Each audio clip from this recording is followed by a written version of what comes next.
watching Flip TV News. Here are the headlines.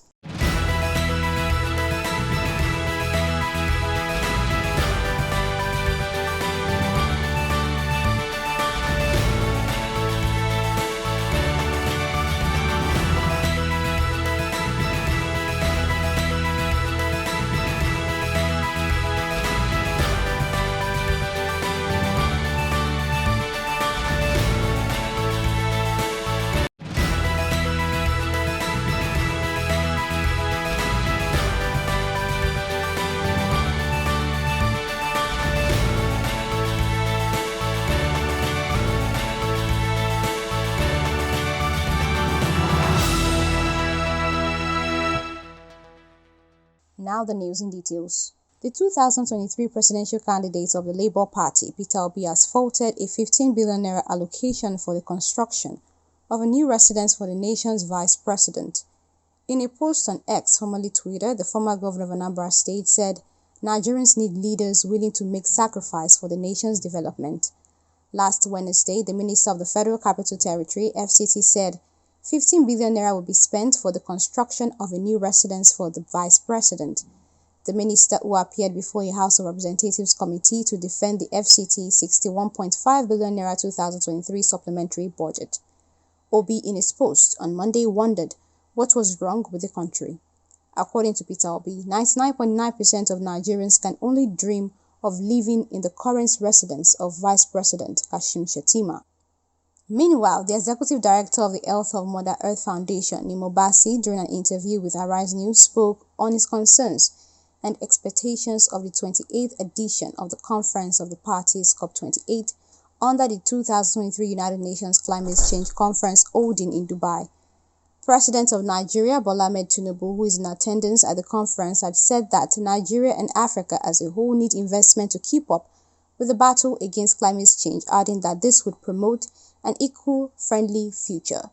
In an interview on Monday, Mr. Nimo pointed out that over the years, countries are being exploited without justice for resources, as well as the need for big polluting companies to step up and aid in providing solutions. He also pointed out that the government cannot tackle climate change at their convenience. Well, yes, the conference has been an arena for a lot of promises, not just by the Nigerian government, but from all the various governments here. And this is quite disturbing because they've more or less turned the Conference of Parties to a scenario where statements are made and then people are left to believe that this will be translated into reality. And one thing that really concerns observers like us here is that the conference itself should be a serious negotiation platform. But this has been prefaced by a lot of business transactions in the back rooms, in the corridors, and everywhere. It's almost like a trade fair.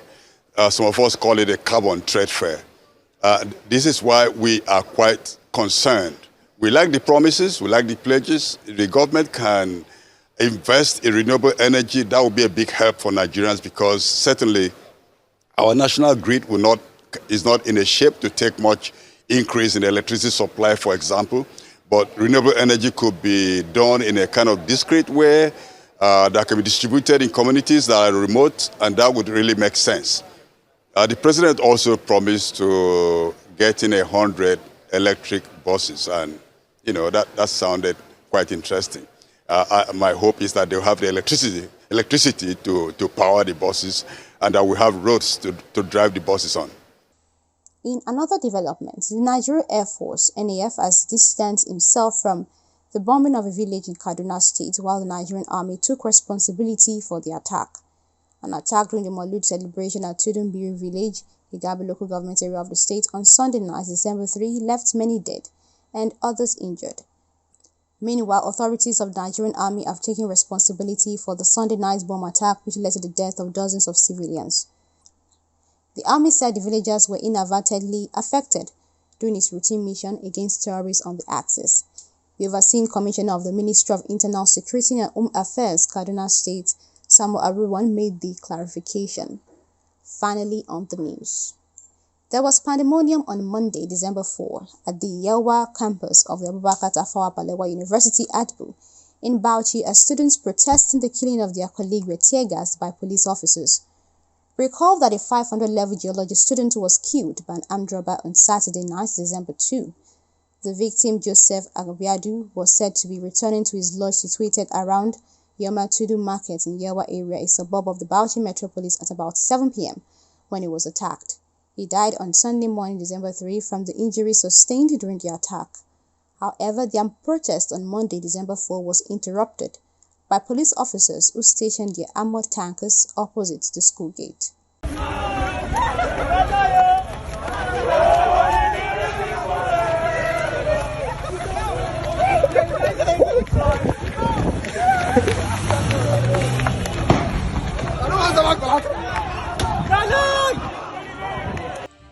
And that's it on the news. For more updates, kindly subscribe and turn on the notification bell. Reporting for Flip TV.